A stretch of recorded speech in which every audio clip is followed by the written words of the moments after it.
Hello everyone. तो हमने आपका लास्ट क्लास में क्या देखा था? ब्रिटिशर्स। हमने ब्रिटिशर्स का अराइवल देखा था, इंपॉर्टेंट पर्सन्स देखे थे, ब्रिटिश ट्रैवलर्स देखे थे जो इंडिया आए थे, कब कंपनी इस्टेब्लिश हुई, कब इंडिया आई, कौन कौन से ट्रेडिंग सेंटर्स थे, कौन कौन से इंपॉर्टेंट फोर्ट थे। दो फोर्ट हमने देखे थे। एक फोर्ट था fort of Saint George, Madras में बना हुआ था, है ना। एक फोर्ट था आपका फोर्ट विलियम, कलकत्ता में बना हुआ था। कमेंट्स में मैंने आपसे पूछा भी था कि भाई आप मुझे बताओगे कि कौन कौन से आपके विलेजेस थे जिन्हें कलेक्टिवली करके हम कैलकटा बोलते हैं, है ना। जॉब चॉर्निक ने जिन विलेजेस को कलेक्ट किया था। यहाँ से हम आगे कंटिन्यू करते हैं। इस सीक्वेंस में आपका जो फोर्थ फैक्ट्री या फोर्थ आपका यूरोपियन पावर इंडिया आएगी, वो थी आपका डेनिस ईस्ट इंडिया कंपनी, है ना। तो आपकी अगली फैक्ट्री जो होगी वो क्या होगी? आपकी डेनिस ईस्ट इंडिया कंपनी। कहाँ से आई? सिंपल क्वेश्चन है कि कौन सी कंट्री से आई? डेनमार्क से आई। सर डेनमार्क का लोकेशन क्या है? बेटा डेनमार्क का लोकेशन ये है। ठीक है। हमने देखा था पोर्चुगल, स्पेन, फ्रांस, इधर था नीदरलैंड, और ये है आपका डेनमार्क। ये वाला पोर्शन था आपका ब्रिटेन का। लास्ट लेक्चर में हमने देखा भी था Britain, great Britain, united kingdoms, England, इन सब में क्या डिफरेंस था, वो सारी चीज़ें हम देख चुके हैं, है ना। चलिए, तो यहाँ पे ये कहाँ से है आपका? डेनमार्क से, है ना। डेनमार्क से अगली पावर आई।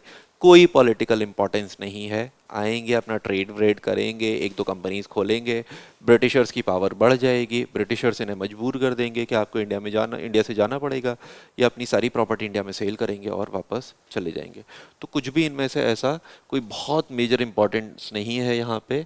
बस हम एक बार में ये चीज़ें नोट डाउन कर लेते हैं कि आपका देखो यहाँ पे ये कंपनी इस्टेब्लिश कहाँ हुई? डेनमार्क में।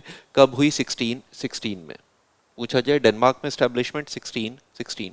पूछा जाए इंडिया कब आई? इंडिया आई 1620 में, आफ्टर 4 इयर्स। तो इंडिया में स्टैब्लिशमेंट इसका कब है आपका? 1620 में। ठीक है। पूछा जाए पहली फैक्ट्री या पहला ट्रेडिंग सेंटर कहाँ लगाया है इंडिया में 1620 में? तो ट्रनकोबार, है ना। ट्रनकोबार था तमिलनाडु की तरफ आपका, ट्रनकोबार था। ट्रनकोबार कहाँ है आपका? तमिलनाडु, या मद्रास बोलते थे। तो पहला ट्रेडिंग सेंटर 1620 में कहाँ लगाया? ट्रनकोबार, तमिलनाडु में। या पूछा जाए एक और इम्पोर्टेंट सेंटर आपका कहाँ था? श्री रामपुर था आपका, जो श्री रामपुर भी बोलते हैं। ये कहाँ हुआ करता था आपका? बंगाल में। ये कहाँ हुआ करता था आपका? बंगाल में। लगाएंगे, और बाद में ब्रिटिशर्स इन्हें इतना ज़्यादा परेशान करेंगे, या इनका इतना ज़्यादा इंपॉर्टेंस था भी नहीं। कोई पॉलिटिकल बैटल्स नहीं दिखते हैं आपको, कोई पॉलिटिकल इंपॉर्टेंस नहीं दिखता है। बस कुछ फैक्ट्रीज खोले, सीक्वेंस में आपसे नाम पूछा जाएगा, वो नाम याद रखेंगे, बस खत्म। 1845 में ये अपनी सारी प्रॉपर्टी सेल करके कहाँ चले जाएंगे? इंडिया को छोड़ के ये लेफ्ट कर जाएंगे। सारी प्रॉपर्टी इन्होंने ब्रिटिशर्स को सेल करी, और इंडिया को लेफ्ट करके ये आपके चले गए कहाँ पे? आपके वापस डेनमार्क वापस चले जाएंगे। तो बस आप इस स्लाइड का स्क्रीनशॉट ले लेना, छोटा सा इन्फॉर्मेशन है, कोई ऐसा बड़ा इन्फॉर्मेशन नहीं है। चलिए, अगला जो सबसे इम्पोर्टेंट फैक्ट्री है, या वो फैक्ट्री जो सच में ब्रिटिशर्स को काउंटर करेगा, वो क्या था आपका? French east India company. ठीक है। तो यहाँ पे 5 कंपनीज आते हैं, है ना। आपने देखा था पहली क्या आई थी? पोर्चुगीज आई थी, उसके बाद डच आई थी, उसके बाद ब्रिटिश आए थे, उसके बाद आपके डेनिस आए थे, और उसके बाद आपके फ्रेंच। यहाँ 5 कंपनीज देखते हो। 5 कंपनीज में ये जो डी वाली हैं, है ना, इवन वाले प्लेसेस पे जो है सेकंड और फोर्थ, कोई मेजर पॉलिटिकल इंपॉर्टेंस नहीं है थोड़ा बहुत, लेकिन कोई मेजर पॉलिटिकल इंपॉर्टेंस नहीं है। हमें सीक्वेंस याद रखने के लिए ये काम आते हैं। बाकी फर्स्ट, थर्ड और फिफ्थ जितने भी ऑड वाले हैं, तीनों का इंपॉर्टेंस है। पोर्चुगीज 100 ईयर ट्रेड किया, ब्रिटिश पूरा इंडिया कैप्चर कर लिया, और फ्रेंच जो ब्रिटिशर्स को चैलेंज करेंगे, बहुत ढंग से चैलेंज करेंगे आपके फ्रेंच जो है वो ब्रिटिशर्स को, है ना। तो यहाँ पे क्या होगा इंडिया में आपका? क्योंकि ब्रिटिशर्स जो थे वो इंडिया में आपका एस्टेब्लिश हो गए थे, अब ब्रिटिशर्स इंडिया में एस्टेब्लिश हो जाएंगे, है ना। तो यहाँ पे ब्रिटिशर्स के इंडिया में एस्टेब्लिश होने के बाद यहाँ पे क्या होगा कि आपका यूरोप में दो बड़े पावर हुआ करते थे। एक था आपका ब्रिटिश, और दूसरा था आपका यूरोपियन, वो दूसरा था आपका फ्रेंच। तो जब आपके ब्रिटिशर्स इंडिया में स्टैब्लिश हो रहे हैं, तो ब्रिटिशर्स की पावर को चैलेंज करने के लिए जो आपका आएंगे इंडिया में, वो आएंगे आपके फ्रेंच। और उनकी पावर को चैलेंज करने के लिए वहाँ की गवर्नमेंट यहाँ पे ये कंपनी बना के भेजेगी, है ना। तो हम ये चीज़ याद रखेंगे कि फ्रेंच ईस्ट इंडिया कंपनी जो है वो ब्रिटिश, वो आपका फ्रेंच गवर्नमेंट ने बनाई थी, जबकि ब्रिटिश ईस्ट इंडिया कंपनी थी वो एक प्राइवेट कंपनी हुआ करती थी, है ना।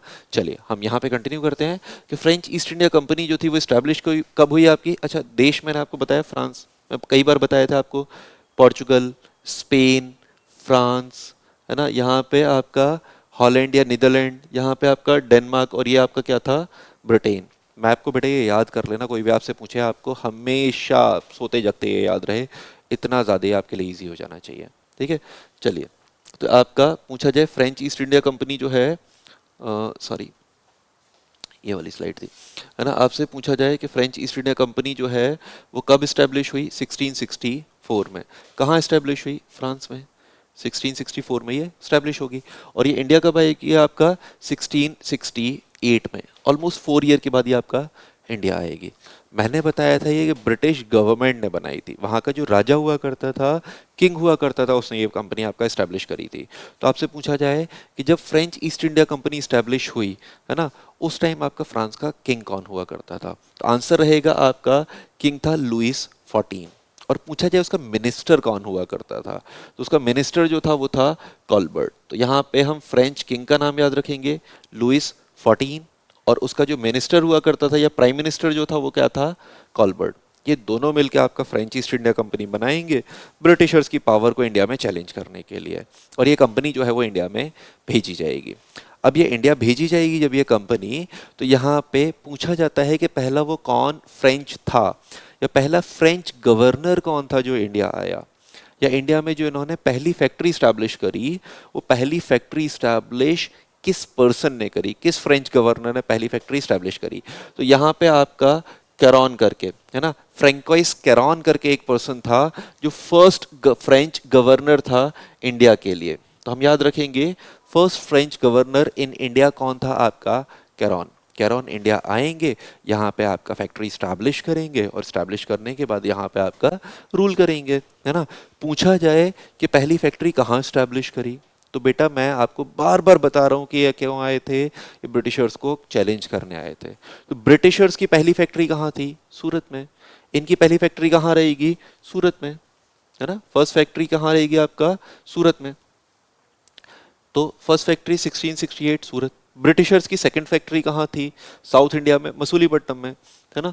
तो यहाँ पे इनकी भी जो फर्स्ट फैक्ट्री होगी साउथ इंडिया में वो कहाँ होगी, मसूलीपट्टनम में, ठीक है।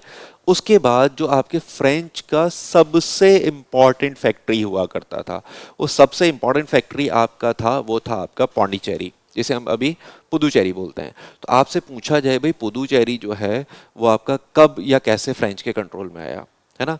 तो फ्रेंच के जो आपके गवर्नर होंगे मार्टिन करके, मार्टिन का एक बैटल होगा, और उस बैटल में वो आपके एक राजा को हराएंगे, शेर खान करके राजा होंगे, उन्हें हराएंगे और कैप्चर करेंगे किसे, पौंडीचेरी को। और बाद में पौंडीचेरी में आपकी फैक्ट्री जो है वो स्टैब्लिश करेंगे। तो 1672 में फ्रेंच गवर्नर कौन है आपका, फ्रैंकिस मार्टिन। और फ्रैंकिस मार्टिन ने किसे डिफीट किया, शेर खान लोधी को। और शेर खान लोधी को आपका हरा के कैप्चर कर लिया क्या, पौंडीचेरी या पुदुचेरी। और यहाँ पे आपका कंपनी स्टैब्लिश हो जाएगी क्या, पौंडीचेरी में 1674 में। सबसे इंपॉर्टेंट फैक्ट्री जो आपकी फ्रेंच की थी वो कौन सी थी, आपका 1674 पौंडीचेरी या पुदुचेरी। अभी भी आप देखते हो कि सबसे ज्यादा आपको फ्रेंच पर्सन जो इंडिया में मिलेंगे वो कहाँ मिलेंगे, आपके कौन से वाले एरिया में, पौंडीचेरी या पुदुचेरी वाले एरिया में, है ना। चलिए, और यहाँ पे एक चीज और, है ना, सभी लोग मुझे बस कमेंट में एक चीज बताएंगे कि जो पौंडीचेरी या पुदुचेरी है ना, ये पुदुचेरी कितने स्टेट्स के साथ बॉर्डर शेयर करता है। अगर आपसे पूछा जाए ना कि पौंडीचेरी कितने स्टेट्स के साथ बॉर्डर शेयर करता है, तो मैं आपको ऑप्शन दे देता हूँ।